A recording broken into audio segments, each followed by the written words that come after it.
Romans 12:15-16.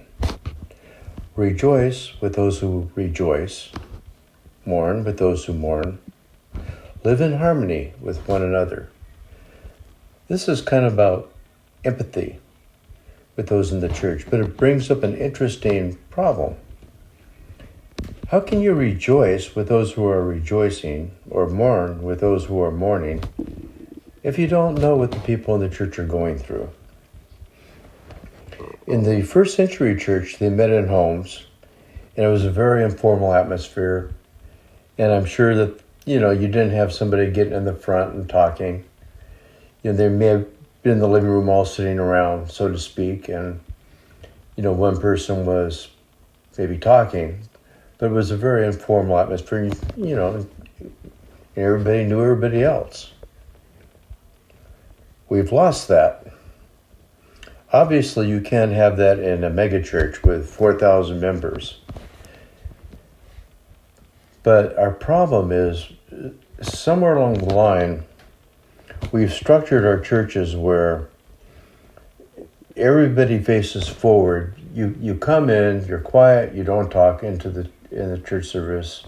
You sit down, you face forward.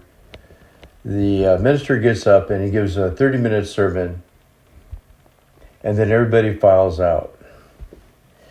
So there's no interaction among the people.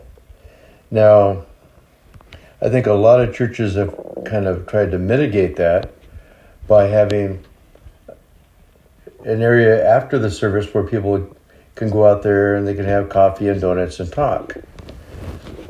The problem is, two problems. One is they normally talk to their friends, and it's hard for new people to break into that. And the other thing is that the conversation tends to be very trivial, very light. You don't really get into what the people are going through in their lives. So we have a real problem, in the fact that I think the people that go to our services tend to be anonymous. They come in, they sit quietly in the service, and then they leave. Maybe they say hi to somebody, but nobody really knows what's going on in their lives. And so our churches are all in violation of this. And this is a really important thing. People need to feel important. And we're just not doing that. In our church service at my church this last Sunday, something interesting kind of happened. After the service, somehow we got a discussion of our religious backgrounds, and everybody was talking about, everybody that had been Pentecostal were talking about what happened to them growing up Pentecostal. And I could see that there was a real connections forming. People were bonding. Somehow we need to get that back in our churches. I think as a suggestion, we need, after church, a time where it's kind of organized, where you ask maybe a question to get the conversation started. And the question would have to be something that is non-threatening, because people feel intimidated speaking up anyway. And it would have to be something that everybody can relate to. Like this question, the people that grew up Pentecostal. Non-threatening, something they can talk about, they can contribute. So those kind of questions can spark debate and conversation that can get the people to open up to each other and relate.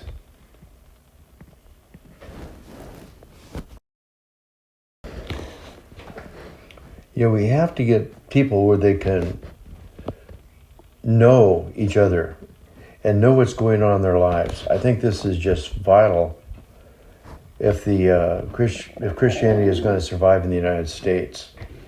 And maybe what I suggested is not the way to do it, but it's something that we need to do. And currently, I think this is more important than the minister being up there for 30 minutes saying, be good or be nice, don't lie, whatever. I think this is a vital thing if Christianity is going to survive in the United States in the next 100 years.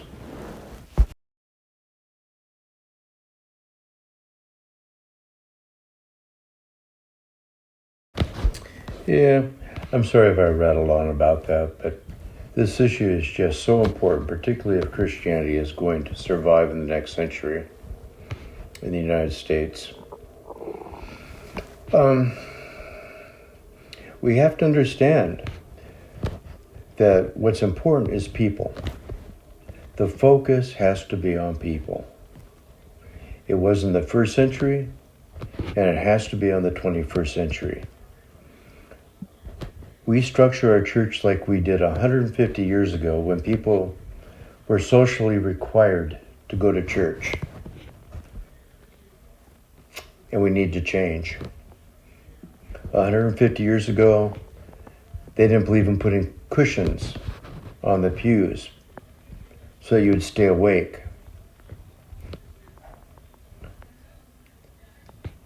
They had kneeling things where you would kneel to pray, which were uncomfortable. It wasn't designed to be comfortable. It was designed for people that felt an obligation to go to church. And that is no longer true. The structure we have where you go to church, you sit down facing forward, the pastor gets up there and lectures you for 30 minutes like you were in a classroom, isn't working anymore. It needs to be rethought. We need to get back to the first century where they realized what was important were people. We need to get back to where people feel comfortable talking about what's going on in their lives, whatever issues they're facing.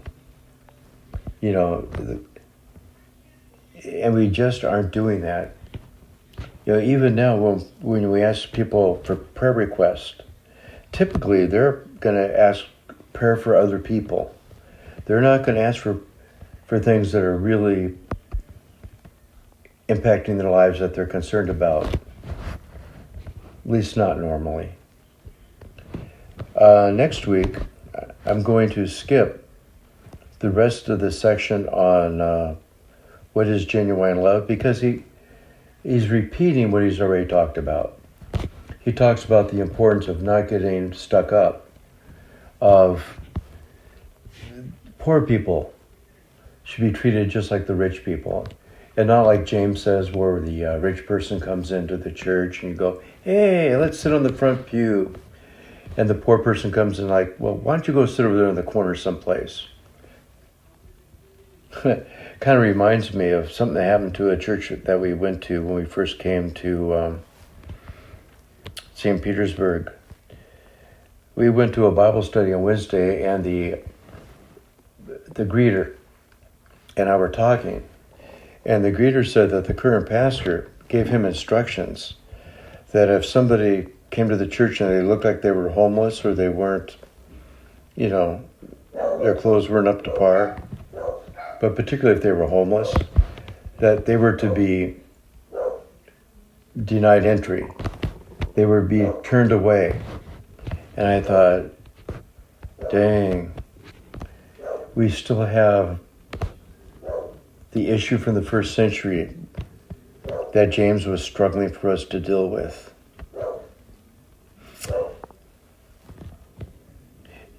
People don't change. What they struggle with in the first century, we struggle with now. The other issue is that really hard issue where Paul is saying, when people dislike you and people mistreat you, that you still have to go out of your way to be nice to them. And if they need help, you help them. Not something that comes naturally to us.